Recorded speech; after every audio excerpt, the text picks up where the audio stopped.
Here's a wild stat.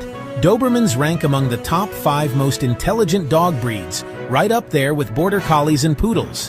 Which means they're not just fast, they're thinkers, problem solvers, Velcro smart. Today, I'm introducing you to a Doberman whose personality flips the stereotypes on their head. If you think guard dog equals grim and grumpy, wait till you meet Rio. He's a goofball with a knight's heart. Let's talk about the reputation first. It's a big one, and it often precedes these incredible dogs, casting a long, unfair shadow. You see, the Doberman was originally bred in the late 19th century by a German tax collector named Karl Doberman. He needed a loyal, intelligent, and intimidating-looking companion for protection on his rounds. The breed was designed to be a guardian, and their appearance, that sleek, muscular frame, the focused gaze, was intentionally crafted to be a deterrent. This history, combined with their portrayal in movies as fierce guard dogs, has cemented a powerful and often misleading public image. So when people hear the word Doberman, their minds often jump to one conclusion: aggressive. They're also labeled as hard to train, a breed reserved only for experts. It's a common sight. Some folks will even cross the street when they see those alert ears and powerful muscles coming their way.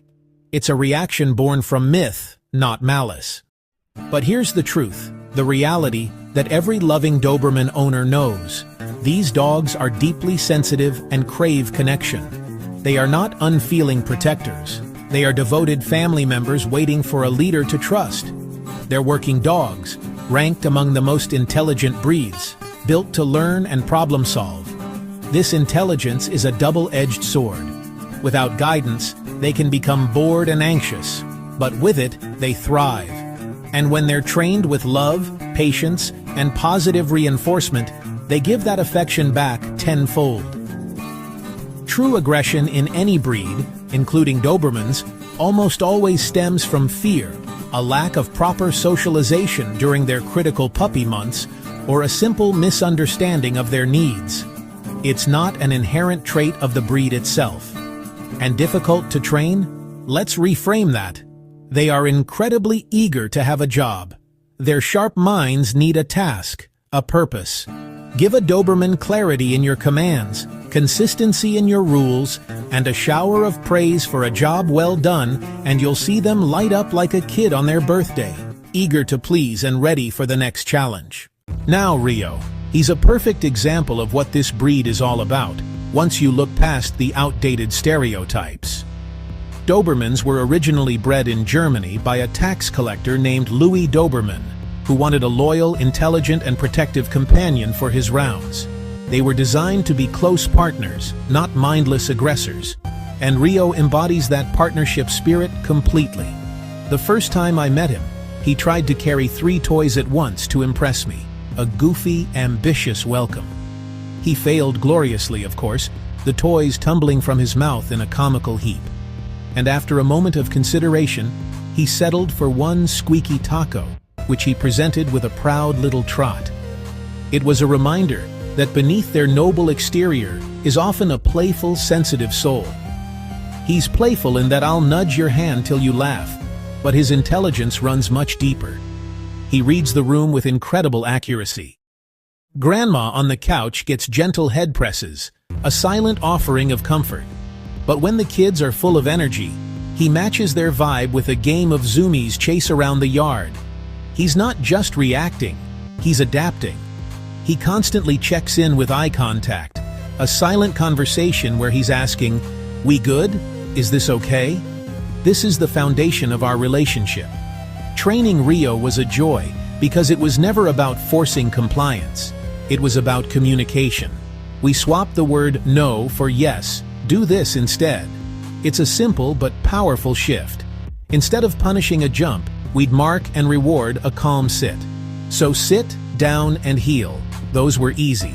He's wired to please, but the real magic was in teaching him how to greet people politely, a skill we called go say hi.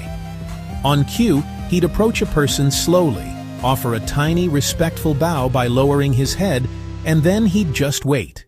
He learned to read their body language. If the person was hesitant or turned away, he'd mirror them.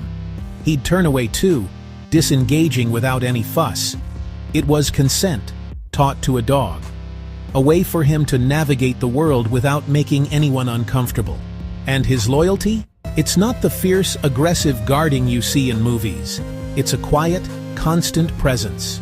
He'll nap where your feet are, not just for warmth, but because he genuinely believes your shadow needs a friend. He's a guardian of your peace, a silent partner in your daily life. Of all the moments I've shared with Rio, there's one that I hold closest to my heart. It's the moment that crystallized everything I believe about this incredible breed and the profound connections they can forge when we give them the chance. It wasn't a dramatic rescue or a flashy trick. It was something much quieter, much more powerful. Let me share the moment that changed everything. One afternoon, some friends came to visit with their young son. His mom had called ahead, explaining that he'd been terrified of dogs ever since a neighbor's off-leash dog had bounded up and knocked him over as a toddler. It wasn't an attack, but for a small child, it was overwhelming and frightening. The fear had stuck. Now he stood just inside our doorway, a small, tense figure, his body language screaming, "I'm not sure about this." He wouldn't let go of his mom's hand. In his other hand, he was clutching a little red toy car so tightly his knuckles were white. It was his shield, his comfort object. My heart went out to him. I could see Rio across the room was aware of our new guest. His ears were perked, his body still, just observing. This was a critical moment. My first priority wasn't to prove how friendly my dog was. It was to honor this child's fear and give him complete control of the situation. So, before any interaction could even begin, I gave Rio his place cue. This is a foundational command for us. It's not a punishment. It's his safe, calm zone. He understands that when he's on his bed, his only job is to relax. He walked over, circled once, and settled down with a soft sigh, resting his head on his paws. He didn't whine or fixate. He just waited, watching with those soft, curious eyes. This single act of obedience was huge. It immediately created a safe distance and showed the little boy and his parents that Rio was under control and responsive. Seeing Rio settled and calm, the boy's posture softened just a fraction. After a few minutes of watching from the doorway, he took a tentative step into the room, then another. He crept closer, inch by inch, his eyes locked on Rio. Then he knelt down and very deliberately let his little red toy car roll across the floor. It was his way of reaching out, a silent question sent across the space between them. The car rolled slowly and came to a stop, gently bumping against Rio's paw. Rio didn't move a muscle, no startle, no sudden grab. He lifted his head, glanced at me for a split second, a little check-in, and I gave him a soft, encouraging blink. Then he lowered his head and ever so gently nudged the car back with his nose. It wasn't a playful shove, it was a delicate, considered response, an offering. No bark, no rush to get up, just a tiny, perfect invitation to play, on the boy's terms. A small smile flickered on the boy's face. He pushed the car again. Rio nudged it back. They played this quiet, gentle game for what must have been 5 minutes. Back and forth, back and forth. It was a conversation without words. Then, the moment. The boy stopped pushing the car. He looked at his hand, then at Rio. He reached out, his small hand shaking just a little, and slowly, so slowly, he placed it on Rio's broad shoulder. And Rio, he didn't move. He just exhaled, a long, slow, steady breath that I could hear from across the room. He leaned into the touch ever so slightly, a gesture of pure acceptance. It was as if he understood the weight of that trembling hand, as if he knew this was a monumental act of trust. The boy's face broke into the biggest, most beautiful smile I had seen all day. The tension just melted away from his small body. Across the room, I caught his mom's eye. She had tears streaming down her face, and she mouthed the words, "Thank you." In that moment, Rio hadn't just been a good dog, he had been a healer. he demonstrated more empathy and patience than many humans are capable of. He showed that strength and gentleness are not opposites. That's the Doberman I know. Not a caricature or a stereotype, but a deeply intuitive, emotionally intelligent, and steady friend who meets you exactly where you are and waits for you to be ready. So here's the recap. Dobermans are smart, loyal, and deeply attuned to their people.